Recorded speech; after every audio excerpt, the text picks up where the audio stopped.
Ça y est, du coup, le Comic-Con s'est terminé, il n'y a pas si longtemps que ça. Comic-Con qui a été marqué notamment par Warner Bros, qui a fait pas mal sa petite tambouille, mais aussi par plein de petites annonces sur le côté, on va en parler un petit peu. Disney et Marvel qui n'étaient pas très présents. De ce que j'ai vu, Marvel, je crois, n'a rien fait à ce Comic-Con. En tout cas, ils n'ont pas fait grand-chose qui vraiment piquait ma curiosité. Moi, j'ai regardé un petit peu les revues de presse qu'il y a pu y avoir autour du Comic-Con. Mais il n'y a pas eu de grande annonce de la part de Marvel. Généralement, ils profitent du Comic-Con pour faire des grandes annonces sur les suites, des phases, etc. Mais ça, ils font un peu tous les 2 ans. Et là, l'année dernière, ils avaient déjà fait ce genre d'annonce-là avec Doomsday notamment. Donc on va pas le refaire évidemment. Mais là du coup il n'y a pas eu de grandes annonces.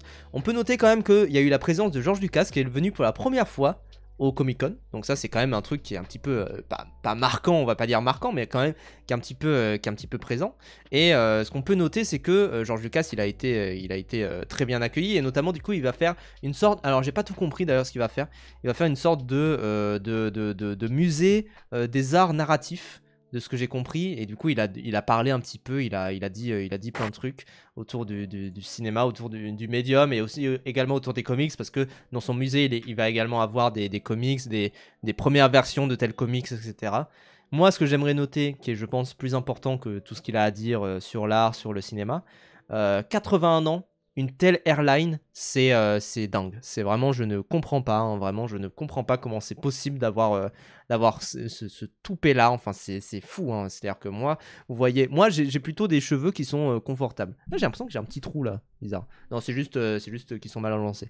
Mais en tout cas, je comprends pas comment à 81 ans tu peux avoir cette airline là, c'est tout bonnement fou. Pareil pour Cronenberg, tout à fait, pareil pour Cronenberg. Turquie, je pense pas, hein. Ça fait pas très Turquie, hein. Ça fait vraiment naturel, hein. C'est vraiment, généralement Turquie tu le sens un petit peu, enfin tu le vois un petit peu, mais là il a toujours conservé cette airline. Enfin vraiment, c'est assez fou. Donc clairement, c'est totalement dingue, quoi, totalement dingue. 28 000 mètres carrés et 150 000 pièces, modeste musée, tout à fait. Et c'est vrai que Lynch, à ce niveau-là, au niveau airline, était totalement fou. Alors, Lynch, il est décédé à 71 ans, je crois, je sais plus exactement. Mais voilà, David Lynch, Jim Jarmusch également, bien sûr, David Cronenberg, bien sûr. C'est quand même des gens qui ont des airlines absolument dingues, absolument folles. 78 ans, pardon. 78 ans, très respectable, cette airline, du coup. Très très respectable, sachant qu'il l'a toujours gardé, il a toujours eu.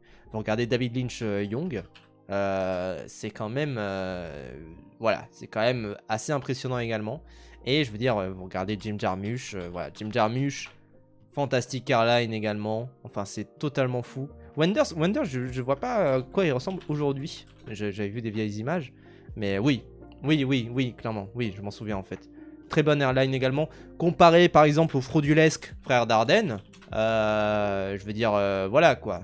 Frère Dardenne, qui a mis des savants fous chez moi, quoi, vraiment. Ça qui est fou. Donc voilà, globalement, c'est la news qu'il fallait retenir, c'est que faire Star Wars, revendre sa société à Disney, ça fait garder ses cheveux.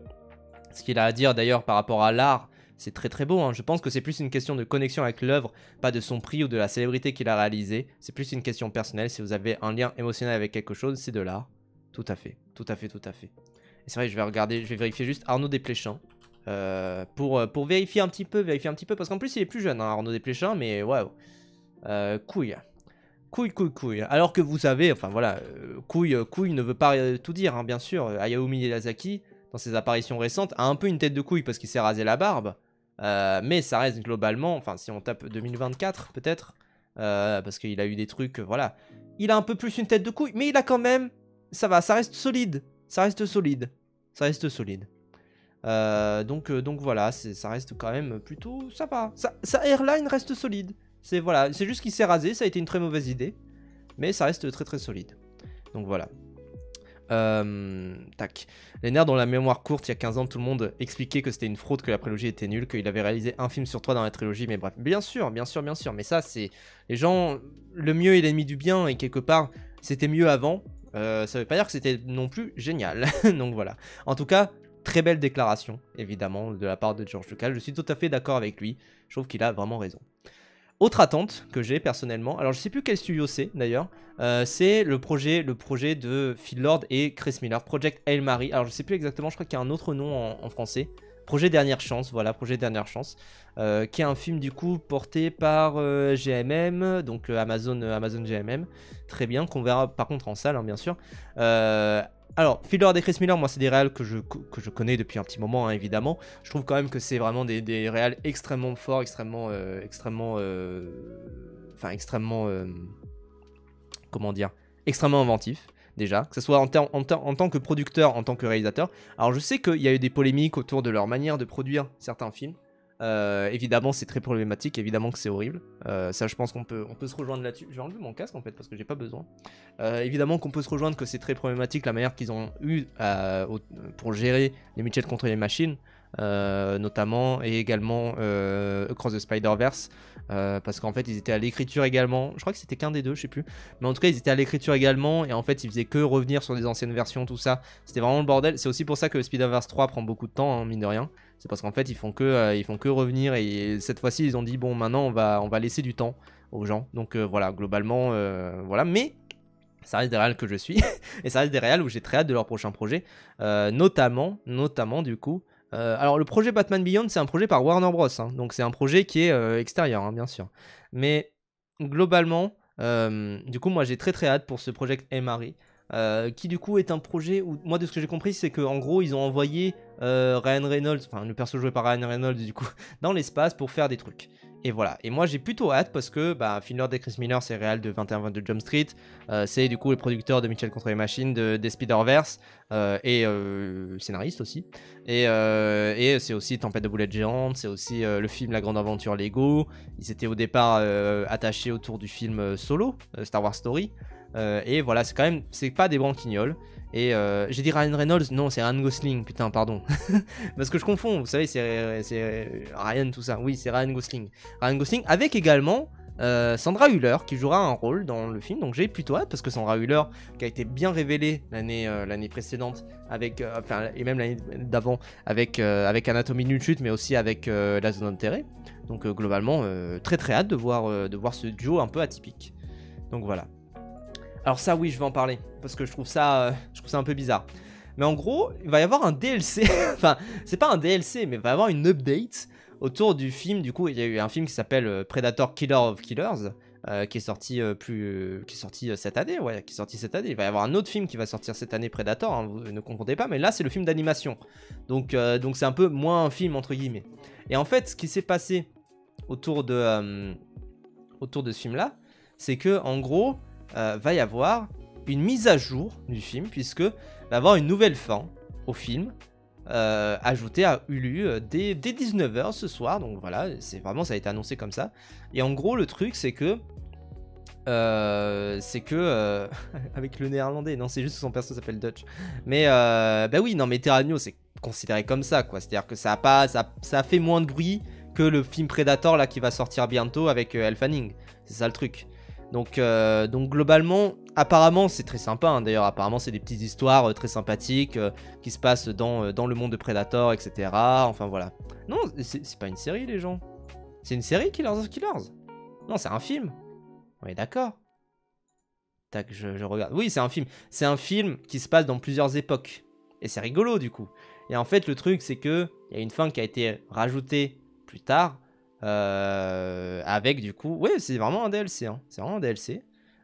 Et en fait, avec du coup les personnages de Arnold Schwarzenegger et de Danny Glover qui apparaissent à la fin. Je crois qu'on peut regarder un peu des extraits, mais globalement, en fait, il y a eu une update qui a été rajoutée parce que maintenant, ça y est, ils ont pu négocier avec Schwarzenegger dans Predator Killer of Killers de là. Je vais regarder. Mais globalement, ça y est, ils ont pu négocier avec les acteurs de un tel et de un tel pour les faire revenir et pour dire en fait c'est bon, ils sont encore dans l'univers. Bon, comme si des gens avaient des doutes, je sais pas. Mais en fait, ils sont encore dans l'univers et ils sont encore là. Et voilà quoi. Typiquement, c'était la scène post-générique et maintenant en fait, ça a été rajouté. Un bout de la scène en plus avec du coup les personnages de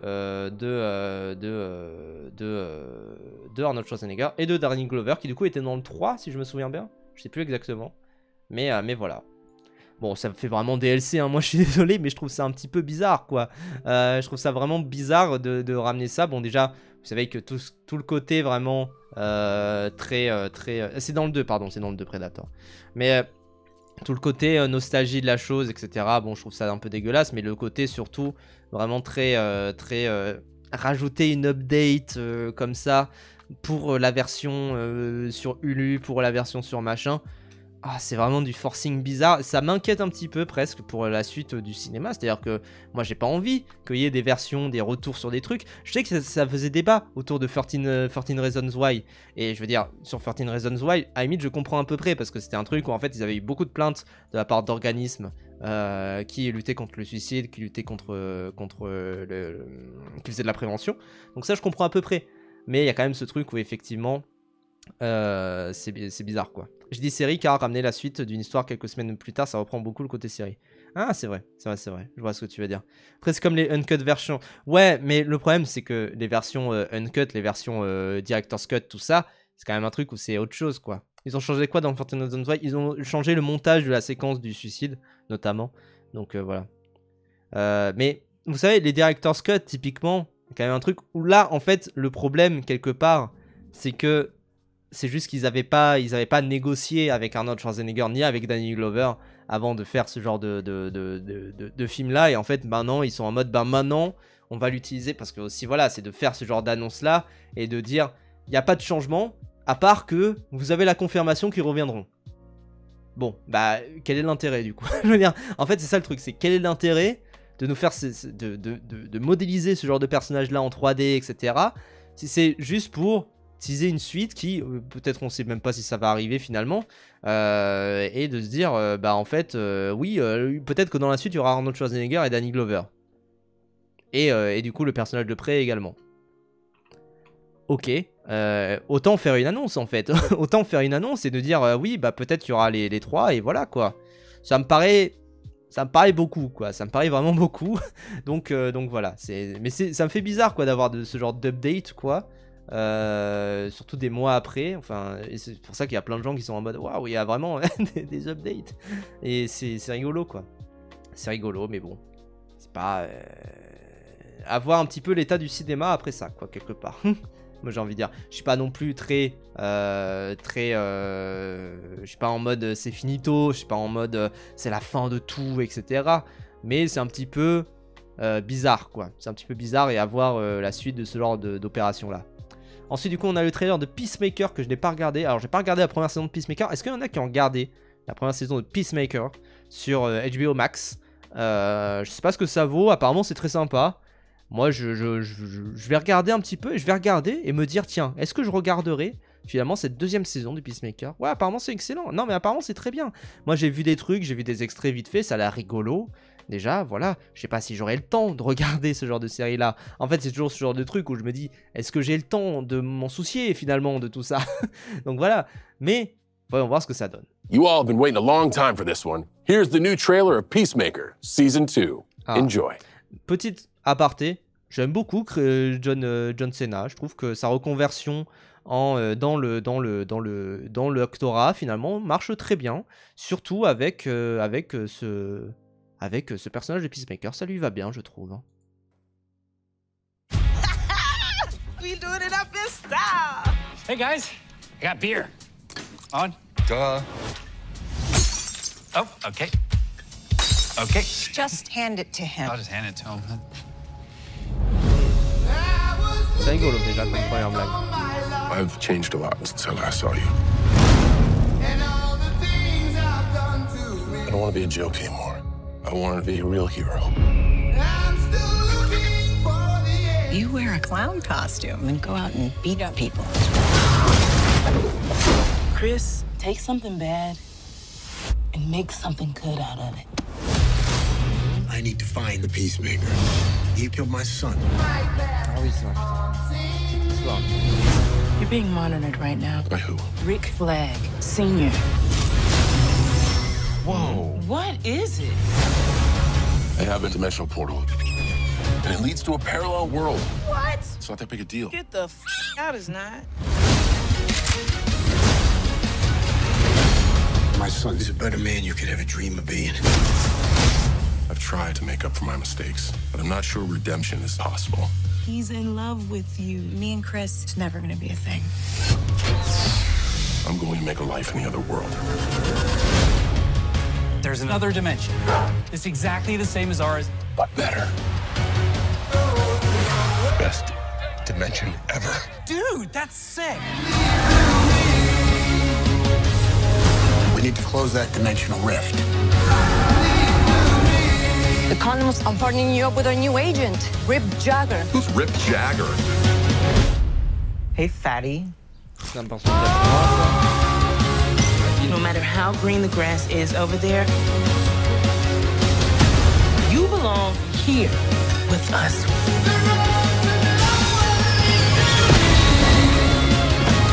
We're gonna get Chris back.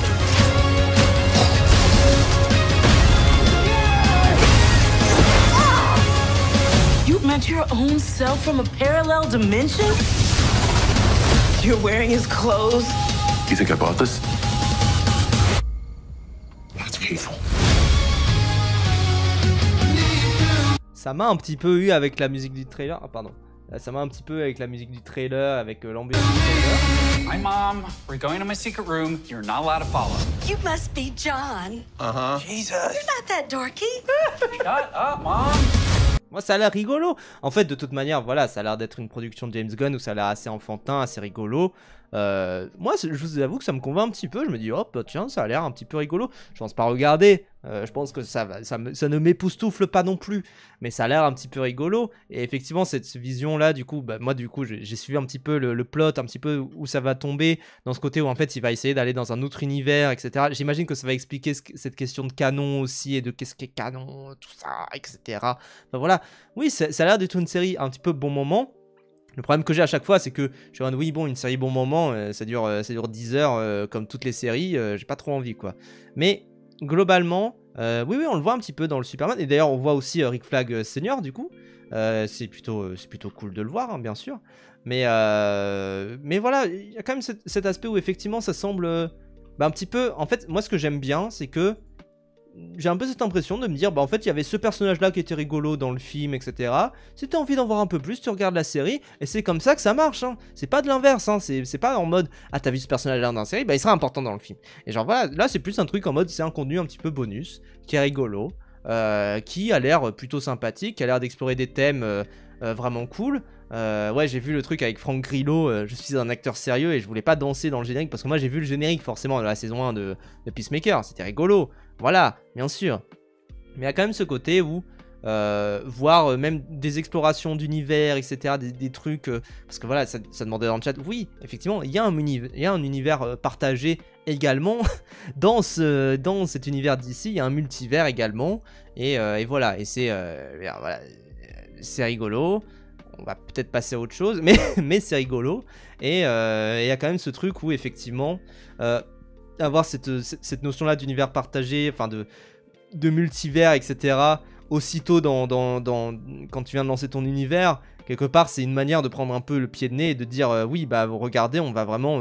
on assume directement que Asaki existe, on va pas l'utiliser plus tard pour une autre storyline, on instaure déjà tout ce qu'il y a dans notre univers. Voilà, ça peut être rigolo. Bon, après, je vous avoue que voilà, c'est filmé comme une série, hein, de ce que je vois. Ça a l'air de beaucoup porter sur les dialogues, hein, quelque part.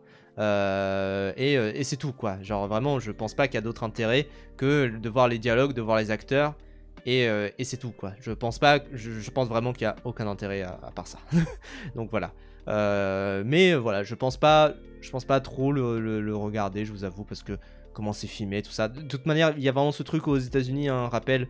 Il y a une différenciation entre les caméras cinéma, les caméras séries télé. C'est vraiment quelque chose qui est très net et qui fait que les séries ont cette vision-là très dégueulasse, hein, clairement. C'est qu'en fait, ils tournent avec d'autres caméras qui sont moins profondes, qui sont adaptées aux télés, etc. Et ça donne généralement des images qui sont vraiment pas très belles. Donc voilà. Et là, les VFX, pareil, me convainc pas trop. Donc voilà. C'est pas non plus... J'ai pas trop envie de regarder ça. Par contre, vous savez qu'il y a John Cena, du coup, dans Peacemaker, mais il est également dans ce qui, pour moi, est le film que j'attends le plus, je pense, de l'année prochaine. Coyote vs Acme. Alors déjà, est-ce qu'on peut prendre un petit moment pour admirer ce trailer, puisque... Enfin, ce teaser poster absolument magnifique. Enfin voilà, le trailer d'ailleurs les gens est disponible en ligne. Je peux pas trop le diffuser ici parce que j'ai pas envie de me faire flag par Warner Bros. Mais voilà, le trailer est disponible en ligne. Mais je peux pas, enfin je l'ai déjà vu hein, les gens, j'ai déjà vu. Voilà, je vais un petit peu review là-dessus, mais en fait, comme c'est quelqu'un qui filme l'écran, c'est compliqué d'en parler comme ça, de but en blanc, enfin voilà. Mais voilà, globalement, je pense que vous avez tous vu le trailer, vous avez tous vu que c'est magnifique, enfin voilà. Et du coup, Coyote vs Acme. Rappel du coup des faits, Coyote vs Acme, c'est un film qui est censé sortir depuis des années, depuis 2023, je crois. Quelque chose du genre, donc ça va faire quasiment 3 ans qu'il est censé sortir, puisqu'il sortira du coup le 28 août 2026. Et j'espère qu'il y aura un documentaire hein, sur la production de ce film, hein, parce que clairement ça mériterait. Et en fait du coup ce qui s'est passé c'est que... pardon. Mais ce qui s'est passé c'est qu'en gros Warner Bros n'a pas cru au film. Il a été entièrement produit, entièrement achevé. Et en fait ils ont pas cru au film. Et ils ont dit bah en fait on va pas le sortir. Et en fait, quand on sort un film, on est obligé de payer des taxes pour sortir le film. Et là, ils ont dit, bah écoutez, si on ne sort pas le film, on économise de l'argent. Techniquement, parce qu'on pense que ça va vraiment turbo-bider et que personne ne va vouloir le voir, etc. Et vous savez, le cas de Bad Girl, typiquement, qui est souvent cité, Bad Girl, le film n'était pas tout à fait terminé. Il manquait des VFX, il manquait des trucs. Là où c'est horrible, Coyote vs Acme, c'est que le film, vraiment, était terminé, quoi. Était tout à fait terminé. Donc vraiment là-dessus ça a été des abrutis Warner et du coup pendant des années ça a fait miroiter sa sortie, ça a dit attention en fait le film il va sortir, le film on est en train d'essayer de le vendre à Netflix, à Amazon, à d'autres entreprises tout ça et en fait il demandait un prix qui était extrêmement élevé. Le film a coûté 80 millions à peu près je crois et en fait il demandait 80 millions pour vendre les droits du film. Donc globalement c'était beaucoup trop et tout le monde se disait mais vous êtes totalement fou. Et en fait ce qui s'est passé c'est que du coup Ketchup Entertainment qui avait distribué précédemment Memory Hérétique, non pas Hérétique, Memory Hypnotique, Memory donc de Chris Franco je crois, et Hypnotique de Robert Rodriguez les années précédentes et qui a notamment également distribué le film Looney Tunes, les Looney Tunes, je sais plus comment il s'appelle, enfin c'est pas Back in Action justement, mais voilà le film Looney Tunes là, qui est sorti, The Day the Earth Blew Up, voilà. Le truc avec l'invasion extraterrestre là qui est sorti en début d'année si je me trompe pas et ils avaient déjà distribué ce film là parce que pareil Warner Bros n'y croyait pas. Et ils se disaient, bah écoutez, on le fait vendre à qui le veut. Et en fait, il se trouve que Ketchup Entertainment avait déjà acheté. Et là, du coup, ça y est, Ketchup Entertainment a accepté de racheter Coyote vs Acme pour la modique somme de 50 millions de dollars. Ce qui reste quand même vraiment énorme pour des droits de distribution, bien sûr. Mais du coup, ils se sont dit, bah écoutez, voilà, au moins ça leur fait économiser aussi de la part de Warner Bros. Parce que, rappelle que ce qu'ils auraient gagné en termes de taxes, de tax write-off, entre guillemets, ça aurait été entre 35 millions et 40 millions de dollars. Donc globalement, ils gagnent vraiment au change, hein, vraiment. Et sachant qu'ils auront certainement des droits d'auteur, des royalties, etc. sur le moindre pécor qui ira, la moindre personne qui ira voir le film. Donc vraiment, tout bénef pour eux, pour vous rappeler un petit peu l'histoire. Maintenant, je mets du ketchup dans mes burgers, ils m'ont convaincu. Tout à fait.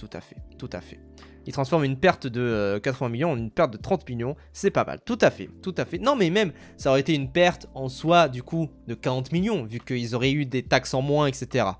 Donc voilà. Et en plus, ils pourront relancer des produits dérivés. Donc ça se trouve, ils vont même pas perdre d'argent, en fait. Donc c'est ça qui est totalement fou. Et sachant qu'en plus, voilà, ils auront certainement... Enfin, je sais pas exactement comment ça s'est passé dans le cadre de leur deal, mais j'espère quand même pour eux qu'ils auront au moins un petit peu de thunes, quoi. Mais voilà. Mais du coup... Coyote vs Acme, j'ai quand même envie également de vous rappeler, hein, bien sûr. Je vais quand même me mettre un petit peu de côté, parce que moi, là, je fais tout de tête, hein, clairement, sur ce qui s'est passé. Mais du coup, Coyote vs Acme... Ah oui, voilà, c'était 70 millions. Et ils demandaient quasiment 80 millions hein, aux gens. Enfin, c'était vraiment une folie. Hein. Et du coup, voilà, le prix d'achat, ils demandaient 80 millions. Ils demandaient plus que le coût du film. C'est quand même assez dingue, hein, vraiment. Enfin, c'est quand même tout à fait fou. Et du coup, il y a eu tout un mouvement pour faire sortir le film parce que, je rappelle, hein, les gens étaient prévus pour 2023. Hein, c'est-à-dire que la production s'est achevée, je crois, en 2022, quelque chose du genre. Enfin voilà, c'est quand même assez dingue. Et du coup, il y a eu tout un mouvement populaire, etc. Et du coup, ça y est, le film sortira du coup fin août aux États-Unis. On n'a pas encore de distributeur français. Le distributeur français pour The Day the Earth Blew Up, c'était le Pacte, qui avait accepté de distribuer le film. Donc c'était vraiment... Enfin, qui avait racheté les droits pour distribuer le film, hein, évidemment. Donc c'est ce qui est assez surprenant, parce que le Pacte, à la base, c'est un distributeur de films indépendants. Hein. C'est un distributeur notamment de films... indépendants. De films type Anatomie d'une chute, plus récemment Anora. Enfin, c'est vraiment un distributeur vraiment très très bien vu. Et globalement, il y a quand même ce truc où effectivement... moi aussi, si je veux vendre un truc, j'essaie de le vendre plus que ce que ça me coûte de le faire. Oui mais non, parce que là c'est des droits de distribution, sachant qu'ils pourraient aussi tout simplement le distribuer eux-mêmes, hein. Vraiment, sachant que la personne qui achète le film va devoir faire de la promotion autour du film. Donc ça veut dire qu'en fait, globalement, pourquoi ne pas produire le film eux-mêmes, en fait, quelque part? C'est un peu ça le problème. Et donc, et sachant qu'ils vont de toute manière avoir en partie, il y a toujours de toute manière des endroits qui font que, globalement, même quand un film est censé bider, en fait, grâce à des réductions de taxes locales, des réductions de taxes de la région, des aides de région, parce qu'il y en a aux États-Unis hein, quand même, des aides dans la production, parce que vous allez tourner en Grande-Bretagne ou des trucs du genre, il y a toujours des trucs comme ça, il y a toujours des trucs qui peuvent se passer pour faire en sorte que ça fonctionne. Et donc, le film existe, c'est ça qui est déjà beau, le film va sortir. On sait pas quand il sortira en France, on sait pas qui rachètera les droits, mais le film va sortir. Et globalement, il a l'air magnifique. Je pense que c'est ça qu'on peut se le dire. Hein. Ça, on peut vraiment se le dire. C'est que Code vs Acme a l'air vraiment magnifique. Alors du coup, je peux pas vous montrer le trailer, mais en mouvement, c'est vraiment très beau. J'ai des petits doutes sur des endroits où c'est en 3D. Je trouve qu'il y a des endroits où il y a un peu de l'animation 3D bizarre. Et globalement, c'est un petit peu bizarre. C'est un petit peu étrange. Mais globalement, l'intégration dans le monde réel, l'intégration avec les personnages, les jeux, déjà, ne serait-ce que... Parce qu'il y a des endroits, où il y a des moments visiblement dans le trailer où c'est un épisode classique de Baby P Coyote. Hein. Pour info, voilà, c'est vrai que ça j'ai pas rapporté. C'est quoi le plot de Coyote vs Acme? C'est là où c'est du génie, mais je vais d'ailleurs en reparler après. C'est que en gros, vous connaissez tous les personnages de Baby P Coyote.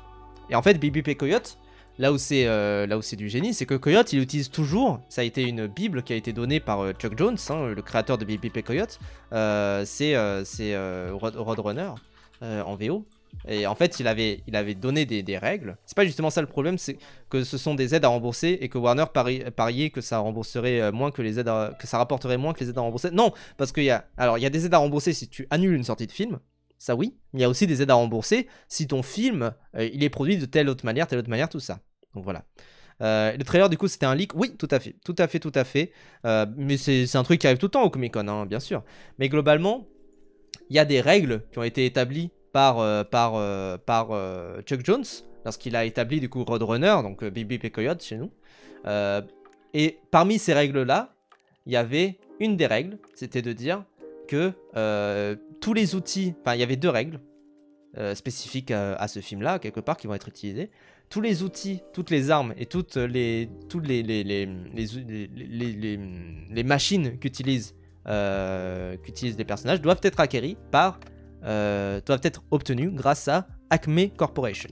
Et la deuxième règle, c'est de dire que aucune force ne peut heurter le coyote. Seule sa propre ineptitude et l'échec des produits Acme peut lui faire du mal.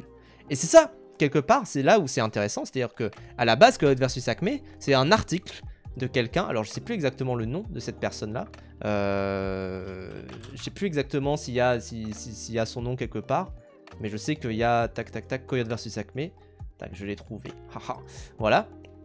Mais je sais qu'à la base, c'est basé sur en fait un article de magazine par un écrivain du New York Times qui avait dit, bah tiens, imaginons un procès entre Coyote et Acme. Et c'est là où c'est du génie, c'est là où c'est vraiment pour moi du génie. C'est-à-dire que vraiment ça se base sur une des règles principales de Baby P Coyote du Roadrunner pour se dire on va exploiter cette faille-là pour essayer de créer un film. Et ça, moi je trouve ça vraiment génial. Et globalement, là où le film est vraiment extrêmement méta, c'est que dans sa promotion, dans sa campagne de promotionnelle, ça joue énormément sur le côté Acme, c'est Warner Bros. À cause de toutes les histoires qu'il y a eu entre Warner Bros et la création du film, Warner Bros et les acteurs et le réalisateur, etc. Globalement, la campagne promotionnelle du film, c'est le film que Acme ne veut pas que vous voyez. Et comme c'est le film que Acme ne veut pas que vous voyez, c'est globalement le film que Warner Bros ne veut pas que vous voyez. Et ça, je trouve que c'est une campagne promotionnelle vraiment géniale. C'est-à-dire que ce qu'on a vu notamment, c'est que lors du Comic-Con, il y a eu les avocats de Acme qui sont venus pour finir la conférence de presse, pour dire la conférence de presse est annulée parce que Acme n'a pas permis ça. Et ça, je trouve ça vraiment très très malin. Je trouve ça vraiment très très fort. Et notamment, enfin moi, du peu que j'ai vu du trailer, j'ai l'impression que tout va tourner autour de cette idée-là, que c'est un film quelque part un film qui a été rescapé, un film qui a été sorti vraiment, enfin qui a été sauvé par les fans, qui a été sauvé par toute la communauté internet, face à un film quelque part David contre Goliath qui rentre parfaitement dans le propos intérieur du film, ce que je trouve vraiment très très malin. C'est un film qui est extrêmement rebelle en fait quelque part, et je trouve que c'est vraiment très malin de la part de Ketchup Entertainment d'axer leur campagne promotionnelle là-dessus. Et donc vraiment le trailer en mode image volée c'est fait exprès. Non, c'est quelqu'un qui a filmé tout simplement. Et voilà, mais globalement moi c'est ça qui me hype vraiment extrêmement dans le film. Ça se trouve le film va être un petit peu médiocre, ça se trouve le film va être un petit peu mauvais, mais ne serait-ce que ça, c'est quand même ce truc où moi je trouve que c'est vraiment du génie quelque part de faire ce genre de campagne promotionnelle là quoi. Donc vraiment, est-ce que le film a été réécrit pour incorporer cet aspect de lutte ou c'est juste de la promo? Pour moi c'est juste de la promo bien sûr. Je pense que en partie peut-être. Après ça vous savez, cet aspect là de dire c'est peut-être juste de la promo. Vous savez que voilà, Coyote vs Acme c'est un film qui arrive bientôt. Il y a quand même un film qui était arrivé plus tôt évidemment. Alors il y a eu Space Jam, il y a eu Roger Rabbit, mais il y a aussi un oublié dans le lot des films mix live action animation de la part de Warner Bros, en partie pour Roger Rabbit, parce que Roger Rabbit c'est aussi Disney en partie, enfin voilà. C'était les Looney Tunes passent à l'action, et les Looney Tunes passent à l'action c'était déjà un film qui était extrêmement rebelle, hein. C'était déjà un film où en soi ça se moquait en partie du système hollywoodien, c'est à dire que notamment vous savez au début du live j'ai parlé un petit peu du lien entre James Cameron et Roger Corman. J'ai dit que Roger Corman à la base c'était un type qui avait produit notamment des films de série B, etc. Strike Back, c'est ça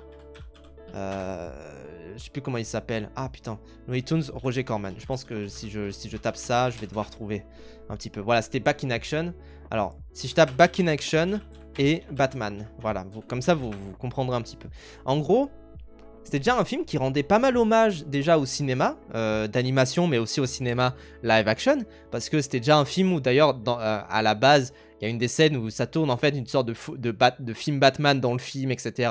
Lors d'une scène de poursuite, et en fait le réalisateur de ce film-là, c'est Roger Corman. Roger Corman, c'est lui. Et alors là où l'histoire est très belle, c'est que les Looney Tunes passent à l'action, c'est un film qui est réalisé par Joe Dante, et que Joe Dante, il se trouve que c'est la personne qui a découvert Joe Dante que vous connaissez certainement pour les Gremlins. Donc là c'est magnifique parce que c'est l'élève qui a dépassé le maître quelque part, et l'élève qui engage le maître, et ça je trouve ça vraiment très très beau. Et donc mais les Looney Tunes passent à l'action, c'était également un film purement de cinéphile avec énormément de références. C'est un film où je pense que quand on était jeune et qu'on regardait ça, on passait devant énormément de références qu'il pouvait y avoir. Donc c'est vraiment un film qui mériterait quelque part d'être revu, ne serait-ce que parce que ça reste quand même Joe Dante qui fait un film sur les studios hollywoodiens. C'est un film qui a énormément bidé, d'ailleurs ça a coûté 80 millions de dollars et ça a vraiment pas remboursé ses frais. Mais c'est un film qui parle énormément de Hollywood, de la part d'un grand réalisateur de son époque. Quelque part on pourrait presque le comparer à Last Action Hero dans ce sens là, et moi je trouve que c'est un film qui mériterait d'être revu clairement, parce que c'est un brio en fait quelque part de faire ce genre de film là qui est à la fois pour les enthousiastes de cinéma, les nerds de cinéma, ce que vous voulez, et en même temps qui est pour les enfants, parce que ça reste un film pour enfants bien sûr, et ça reste un film qui est tout public. Donc ça là-dessus, moi je trouve que c'est vraiment un film qui est à revoir dans ce contexte là, parce que Joe Dante son côté comme réel américain, moi j'ai vu juste Gremlins, et du coup c'est ce film là, Looney Tunes passe à l'action, quand j'étais plus jeune, mais clairement, alors déjà l'intégration des toons dans l'histoire est vraiment très très bien faite, ça c'est sûr et certain. J'adore le shading qu'il y a, etc. Je sais que j'en discutais avec un ami sur un serveur Discord en privé, je me disais mais en fait l'intégration des toons de la vraie vie, les effets spéciaux qu'il peut y avoir, etc. C'est trop beau, c'est vraiment magnifique, enfin c'est vraiment à couper le souffle je trouve. Et je trouve que tout est bien fait dans ce film, et en même temps, il y a un amusement qui est vraiment dingue dans ce film, où on sent que tout le monde s'est amusé à faire ce film-là, que ce soit les animateurs, les équipes techniques, tout ça. On sent qu'il y a vraiment un truc où il y a une pureté dans le film qui est vraiment très très chouette. Et pareil, voilà, l'intégration. Là, vous voyez la petite ombre qu'il y a sur sa main, etc. C'est vraiment très très beau, quoi. Et c'est vraiment un film où, encore une fois, c'est heureusement que ce film-là existe pour un petit peu montrer ce qu'on est capable de faire en termes de mélange animation live action. Moi je trouve que ça a rarement été dépassé, ce genre de truc là. Peut-être que ça sera dépassé avec ce Coyote vs Acme, où pour l'instant les images sont vraiment très très très belles, hein. Vraiment, vraiment, vraiment. Donc voilà, moi j'ai très très hâte de ce Coyote vs Acme. J'espère que je le survends pas, hein, bien sûr, mais je pense que quand même, voilà, le caméo de Roger Corman il est très drôle, tous les caméos qu'il y a, etc. c'est vraiment très très drôle. Donc voilà. Et puis il a l'acteur le plus sous-coté du cinéma. Bah oui, Brandon Fraser, évidemment. Donc voilà, moi, Coyote vs Acme, je l'attends énormément. En plus, voilà, avec un beau casting, hein, John Cena, Will Forte. Will Forte, très très bon acteur également. Les autres, je connais moins, hein, évidemment. Mais voilà, mais je trouve que c'est quand même un film qui peut être vraiment vraiment très très chouette. C'est réalisé par Dave Green, je sais plus exactement ce qu'il a fait précédemment. Ah bah putain, il avait fait un... ouais. Bon, il a pas fait des films géniaux, mais... Si ça se trouve, c'est bien. En tout cas, les premiers retours qu'il y avait eu autour de ce Coyote vs Acme, les retours intérieurs, etc. C'était vraiment des très très bons retours. Donc clairement, et je comprends en même temps la réticence qu'a Warner Bros. À ne pas vouloir faire ce film-là. Parce que justement, ils avaient connu le bid des Looney Tunes passe à l'action. Je pense quand même que ça peut être un petit peu compliqué. Mais oui, c'est produit par James Gunn, et James Gunn généralement il produit pas de la merde. Donc à voir un petit peu, à voir. En tout cas, du peu que j'ai vu du coup des bandes annonces, il y a également pas mal de caméos de gens des Looney Tunes, etc. Donc je pense que là-dessus ça peut être très très drôle. Donc moi c'est une de mes grosses attentes, je pense que c'est ma plus grosse attente là du Comic Con, parce que globalement le Comic Con, si je devais un petit peu résumer mes attentes, c'est qu'il y avait quand même pas grand chose qui était génial. Donc voilà, je trouve quand même que ça peut être rigolo, quoi. Ça peut être rigolo. Oui, c'est vrai que Brightburn c'était pas très ouf, mais apparemment il y avait de l'idée quand même. Donc je pense quand même qu'il y a ce côté où au pire ce Coyote vs Acme c'est un 6 sur 10 un petit peu rigolo et on passera à autre chose, mais je pense quand même que ça peut être vraiment vraiment chouette, quoi. Vraiment vraiment chouette. Donc à voir. À voir.